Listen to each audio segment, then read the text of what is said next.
Hey everyone, it's Pastor Phil Janish. It's a beautiful Saturday here, so I'm coming to you from the patio here at the parsonage. Figured I would film this Sunday preparation meditation outside since it was so beautiful. So this Sunday, we're going to be talking about money again. Now, some of you may react to that and think, Pastor, just a few weeks ago, we had a little sermon series all about money. Why are we talking about money so much? Well, as it turns out, Jesus talks about money a lot. In fact, if you count up the passages in the Bible, depending on how you're counting, it seems like he talks about money and mentions money or uses it as an analogy even more than he talks about love. So, Jesus talks about money quite a bit. And it makes sense because money kind of affects everything we do. It's part of our daily lives. It affects our decisions. You can tell a lot about a person's priorities based on how they spend their money. You ever heard the phrase, money makes the world go round? I think there's a lot of truth to that phrase. You know, money is one of these driving forces in our world that motivates people and causes them to do things. So Jesus does talk about it a lot, and all our lessons this Sunday happen to be about money and how we should handle money. So I'm going to read you our second lesson for this Sunday, and we'll just ponder it a little bit as we read. This comes from 1 Timothy chapter 6. It says, "But godliness with contentment is great gain. For we brought nothing into the world, and we can take nothing out of it. But if we have food and clothing, we will be content with that." So, it doesn't say millions of dollars is great gain. No, it says godliness with contentment is great gain. Success in this world doesn't mean piling up a whole bunch of money. No, success is having godliness and then being content as well. And that's something we have to practice, being content by recognizing that we're provided for and we're okay. How many of you ate breakfast this morning? How many of you are wearing clothes? You know, it says, but if we have food and clothing, we will be content with that. I don't know about you, but God has richly provided for me. I've never really been in need.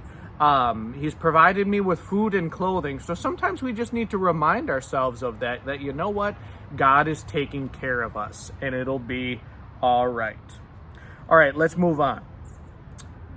It says next, people who want to get rich fall into temptation and a trap and into many foolish and harmful desires that plunge men into ruin and destruction.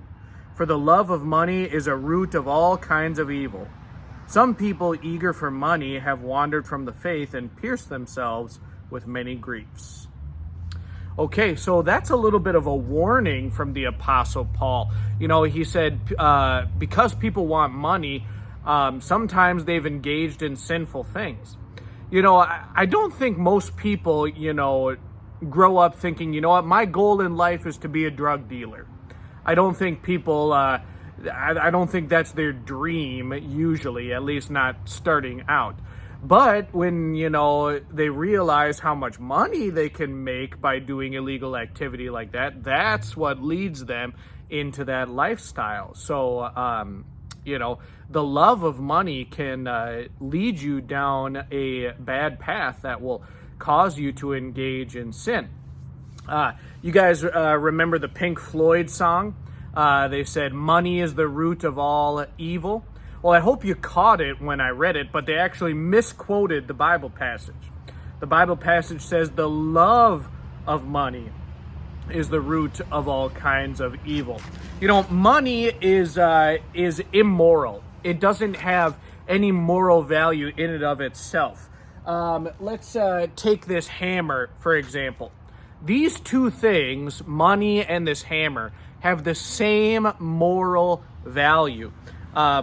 They're inanimate objects. Now, I can use this hammer to build something, and that's good.